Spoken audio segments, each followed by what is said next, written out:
आप में से कई लोगों का सपना इंडियन आर्मी में, इंडियन एयरफोर्स में, इंडियन नेवी में ऑफिसर बनना होगा और इसके लिए आपको एनडीए का एग्जाम पास करना होता है। तो आज के इस वीडियो में हम एनडीए यानी नेशनल डिफेंस एकेडमी के बारे में बात करने वाले हैं। एनडीए क्या है, इसका एग्जाम कब होता है, क्या क्राइटेरिया है, क्या क्वालिफिकेशन चाहिए, इसके एग्जाम का प्रोसेस क्या है, इन सभी चीज़ों के बारे में डिटेल में बात करेंगे।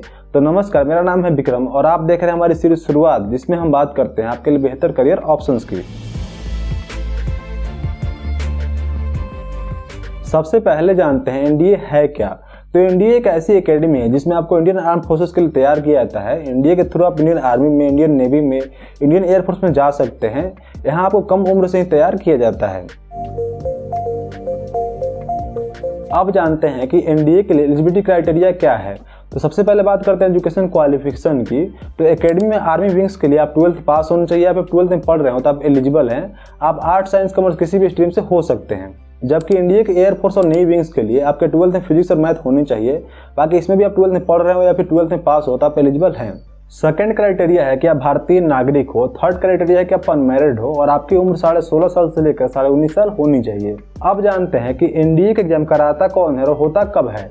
तो एनडीए का एग्जाम यूपीएससी यानी यूनियन पब्लिक सर्विस कमीशन कराता है और एग्जाम आपको साल में 2 बार, एक अप्रैल में और दूसरा सितंबर के आसपास होता है। आपको एनडीए के लिए अप्लाई करने के लिए भी आप यूपीएससी की वेबसाइट पर जाकर अप्लाई कर सकते हैं। इसकी फीस 100 रुपये है। वहीं SC/ST कैंडिडेट के लिए कोई फीस नहीं है।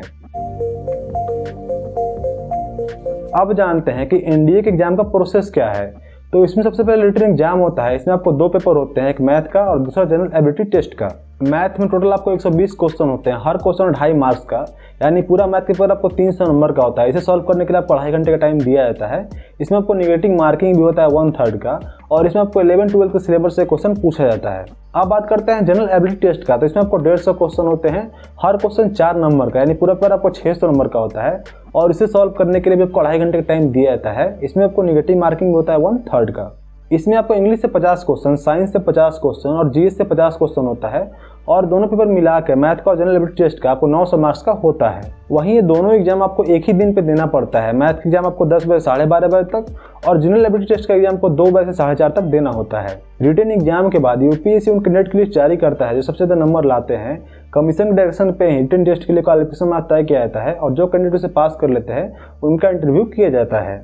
तो रिटन एग्जाम को क्लियर करने के बाद आपको एसएसबी यानी सर्विस सिलेक्शन कमीशन की तरफ से कॉल लेटर आता है इंटरव्यू के लिए। इंटरव्यू आपको 5 दिनों का होता है और इंटरव्यू आपको 900 मार्क्स का होता है। इसे भी क्लियर करने के बाद कैंडिडेट का मेडिकल और फिटनेस टेस्ट किया जाता है। इसमें आपके हाइट, वेट से लेकर सभी चीज़ें देखी जाती है और इस राउंड को भी आपको क्लियर करना होता है। इसे क्लियर करने के बाद आपके रिटन एग्जाम और आपके इंटरव्यू के मार्क्स को कंबाइन किया जाता है और मेरिट लिस्ट बनती है और जो कैंडिडेट सेलेक्ट होते हैं उन्हें एनडीए की तरफ से कॉल लेटर दिया जाता है। इसके बाद उन्हें एनडीए में एडमिशन मिल जाती है।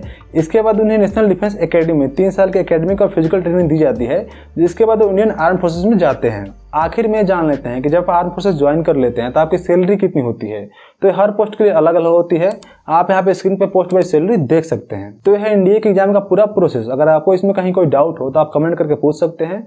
अगर आपको हमारा काम पसंद आ रहा हो तो वीडियो को लाइक कर सकते हैं, चैनल को सब्सक्राइब कर सकते हैं। मिलते हैं फिर ऐसे ही किसी नेक्स्ट वीडियो में।